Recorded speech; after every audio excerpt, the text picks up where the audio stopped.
Finally, non-spoilers, so do not worry guys, we're not going to spoil any plot points or anything that happened in the film that give away anything spoilerific. So we are going to be doing a spoiler talk as well as Easter eggs, references, and trivia, so be on the lookout for those videos. Now, really quickly, I just want to say that I didn't have a great level of expectation for something, amazingly epic, but, I kept my expectations tempered. I kind of learned my lesson a little from Batman v Superman. Yeah. But that being said, I did think this was a lot of fun. I really enjoyed seeing the team get together. Their interactions were very organic. The action, I wouldn't call it bad. I would just say I would have liked, more drawn out and longer sequences, but again, overall, I had a good time. It was entertaining. It was fun. I love seeing the team interact together. It felt very organic. I'd say my biggest issue is kind of the villain.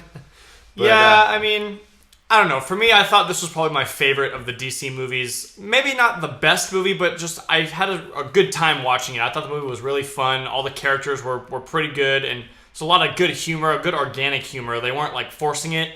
And it still kind of had because BVS had a super dark tone, where this carried over a little bit of that, but definitely infused a lot of humor. But I don't know.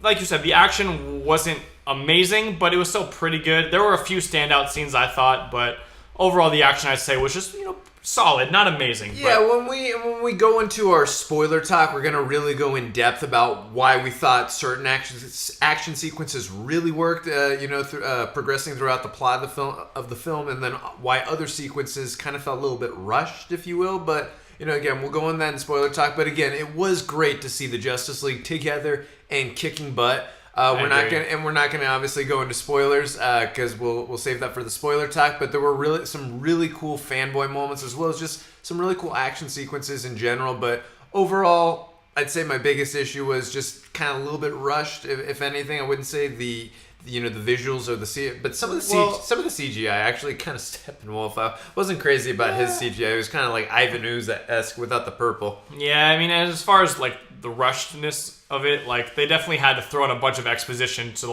introduce all these new characters that didn't get their own movie. I think the beginning of the movie felt a little rushed to me for sure, just because they're throwing in all these different things and we're jumping around. But after that, it kind of settled down a little bit. I don't know. The pacing wasn't perfect, but it didn't really bother me to that extent. I don't know. Yeah, the pacing, wasn't perfect, and also it felt like a lot of scenes just, joined up together and didn't have that total balance of the story that you really wanted it to be. But again, the biggest point that I wanted this to hit before we even go into plot or characters is I thought they nailed the characters. Again, not all the characters in terms of Steppenwolf, but in terms of the Justice League, that their interaction, their organic bond that they had where they were working together, and I love the teamwork camaraderie and how, again, just you use you have some sequences of, and again, without going into spoilers, you have some sequences of certain characters using their abilities to help out other characters, and I really appreciated those kinds of moments where seeing them each using their strengths to help each other. Those are the moments where I'm really started getting even more invested in these characters. Yeah, I liked all the moments where they're just talking, or even if they separated off and a few of them are talking to each other and different dynamics between the different characters. But they definitely nailed all the actors. I thought did a pretty good job, and definitely a lot more humor. I think they did that on purpose, but it worked. I was definitely laughing for most of the movie. You could definitely, even though there was probably some Zack Snyder moments in there too, but a lot of the humor you could tell stemmed from Joss Whedon. Which I didn't mind. Again, I do like when humor is, even though this was definitely lighter in tone from Batman v Superman and even Suicide Squad. There was it's not to be spoilerific, but it's a movie about the apocalypse of the world, the end of the world. So there are some dark undertones. So, like I said, I don't mind humor. As long as it's organic and not feeling forced down your throat, Darcy, in Thor 2. Well, yeah, this movie wasn't a comedy to the extent of Thor Ragnarok. That movie is a comedy first, and that just happens to be a comic book movie. This was a comic book movie that has humor in it. My biggest thing was, obviously I wanted an amazing story, but the story was okay in this. It wasn't, anything terrible. It wasn't or bad. anything. It wasn't it was kind of super compelling. Yeah, I would say, obviously the villain, is very generic and very cliched. I feel like I've seen this villain 1,000 times and done way better. But I would say my biggest concern coming into the film was how is the team going to work together? How are they going to interact with each other? Is it going to feel like earned in terms of their chemistry building up in just moments where they're helping each other out and using their strengths to bond together? Like that was my biggest concern. I really thought they did a good job of nailing the characters and nailing how they work together. Felt very good, very organic, and again, I got more invested than I originally thought. One of my baby gripes is kind of like what you said. I really wish we would have got solo films for most of these characters leading up to this, because you wouldn't have had to done so much exposition at the beginning of the film.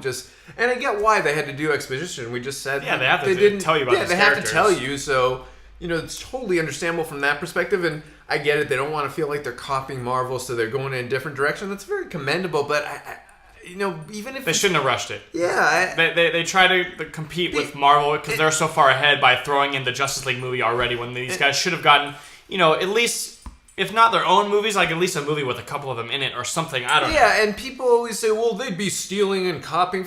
You know what? So what? Kobe Bryant stole Michael Jordan's moves, and he was pretty damn good. It's the best steal from the best, and it's not even about stealing. It's if you make solo films to lead up, it wouldn't have made. I'm not saying that fixes some of the flaws and problems that this film has, but it adds a different level of you don't have to add so much exposition at the beginning, and we're already very far invested in these characters, and it's kind of, I think you said it best. There's a build up to it, like this.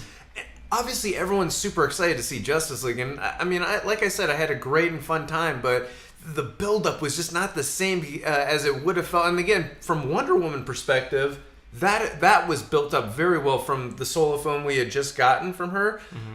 But again, I just would have I think Aquaman could have really used an origin film out of all the characters personally. Yeah, I think he was the one, I don't know. Cyborg was pretty well done origin-wise for the most part. Could have been better done, maybe, but I thought he was done pretty well. And Barry Allen, I love Barry in this movie. I think he's probably my favorite. Probably my favorite character. Yeah. He's just funny and just, I don't know. I liked when Ezra Miller played him really well. He's socially awkward. He's charismatic. He's funny. He's the comic relief of the team. And some of his faces, there's some sequences in here where he moves at flash speed that I was humor-wise, I was like, that is working. Good.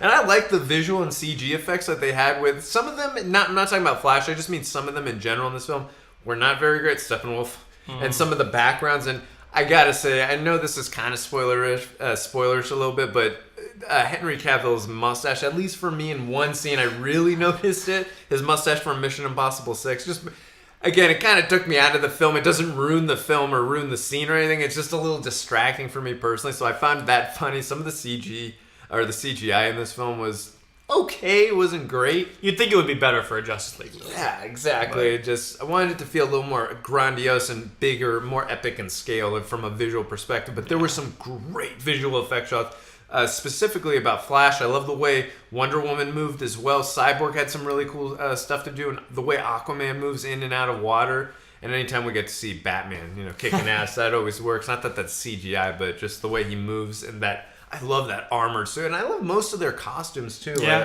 they all look good. Yeah, I thought, again, just on-screen presence, I thought they all really did a good job of just commanding, presence on the screen and getting their big moments, which I really enjoyed. And again, I really enjoyed watching them work together, and that was my biggest thing. Is I love watching them work together as a team, and I'm willing to see a lot, definitely where they're going to go, characters and story-wise, but I hope we get a lot more solo films leading up to the next Justice League. That would be, something I would really appreciate. Really quick, we got to talk about the music composing of Danny Elfman. Obviously, he's returning. He did Batman Returns. He's done Spider-Man, the Sam Raimi series, the first two. The third one, I believe, was Christopher Young. He also did Ang Lee's Hulk. I kind of heard some Hulk. Not getting too much into spoilers, but I did hear some Ang Lee Hulk in there, some music. Also, obviously, again, without going into spoilers, we did get to hear some the 1989-1992 Batman music, and I did appreciate hearing that in the Superman John Williams theme. It was really cool to see that, but I'm not gonna lie, I really missed hearing Hans Zimmer and Junkie XL. I love what they brought to the table in Man of Steel, Batman v Superman, and I really, even though I love Danny Elfman, I've always loved his composing on just about all his films. Edward Scissorhands, Batman Returns, etc.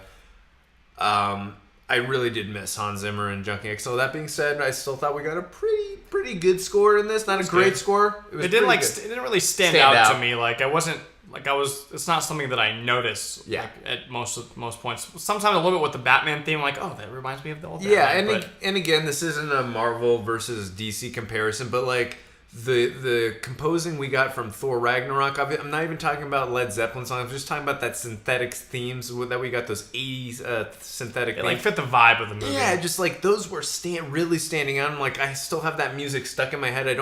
Which is, I'm not saying music should get... Jeff Goldblum, jamming up. So. I think that's more stuck in my head. But I'm not saying, like, music has to get stuck in our head to be good. But I think you said it best. I like memorable themes and memorable music.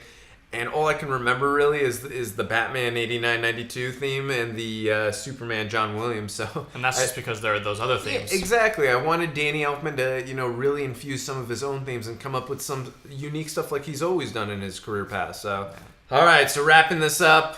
Like I said, this film was fun. It was entertaining. It had some good production values. It did kind of feel a little bit like an animated TV, like on the big screen, kind of like extended episode. But, was the runtime long enough? I don't know. Could it have been a little bit longer? Maybe. I don't know if that fixes, some of the issues it has. But it has a very generic and uninteresting villain. There are some really cool action sequences. Again, I love seeing the team, work together, and their interactions were very good. Especially Barry Allen, who's probably my favorite character. Like I said, I'm pretty invested in this team. I'm willing to see where where they launch the story. I thought there were some also really good cinematography. I thought some of the shots in this film, some of the wide shots, some of the one shots that they had on there were really good. And again, like I said, there was some really good organic humor. So I'm gonna go 7.8. out of 10 for Justice League. I'm going to give it a 7.5. I really liked the movie. I was expecting less. I got more than what I was expecting. It was just really fun. Had a lot of good humor that wasn't forced. Good characters. The plot was not amazing, but it was cool seeing all the characters team up and just all the events that happened. Like, them working together was really like what made it good for me. Action, decent. And music was like, okay. But overall, I really enjoyed it. It was a lot of fun. I would definitely watch it again. Alright guys, that's going to do it for this video. Let us know what you thought about it in the comments section. We are going to be having a spoiler review and Easter eggs video coming out soon, so be on the lookout for that. And if you guys like these videos, you can hit the subscribe button. See you guys next time.